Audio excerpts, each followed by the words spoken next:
37 degrees Celsius. The human body, regardless of the conditions, how hot or cold it is, or how much exercise we're doing, maintains a constant temperature of 37 plus or minus 0.5 degrees Celsius. But how can it do this even when the sun is beating down on us, or when we're surrounded by ice-cold air?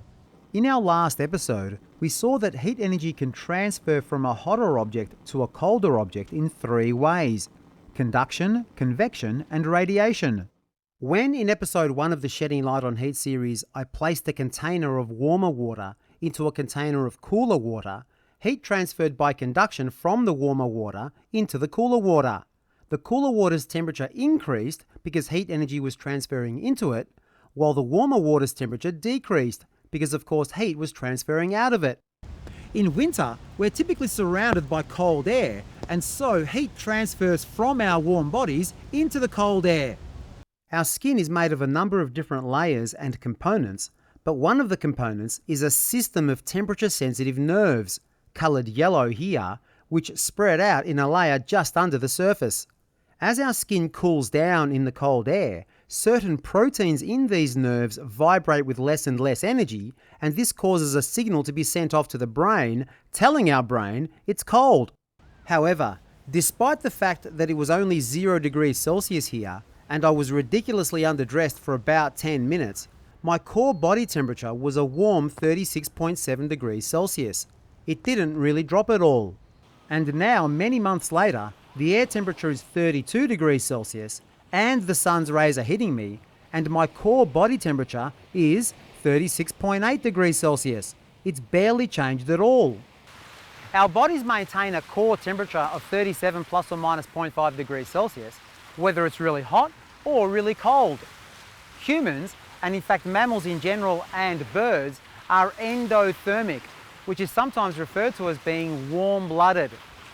Being endothermic, we generate heat within our bodies to keep warm, and we have mechanisms within our bodies that allow us to maintain a more or less constant temperature, 37 plus or minus 0.5 degrees Celsius, regardless of the conditions.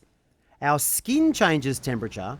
Here in the snow, my exposed skin was only 27 degrees Celsius, but our core temperature, that is the internal temperature of our muscles, our internal organs, our heart, and most importantly our brain, stays more or less the same and rarely rises above or drops below this range. Obviously, heaters and air conditioners and clothing and hot food and cold food and the beach all help us maintain our core body temperature at about 37 degrees Celsius. But our bodies stay at about 37 degrees Celsius.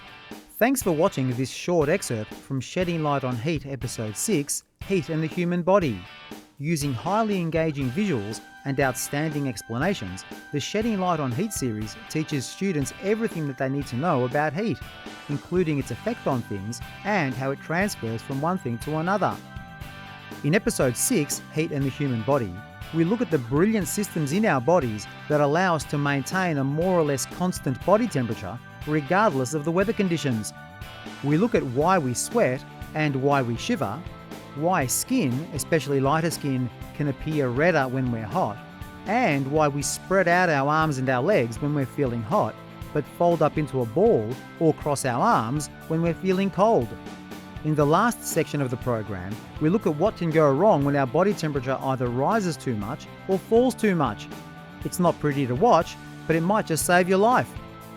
The program comes with an outstanding student activity sheet, as do all of our programs, which you can view on the LEM website. So visit us today, and thanks again for watching.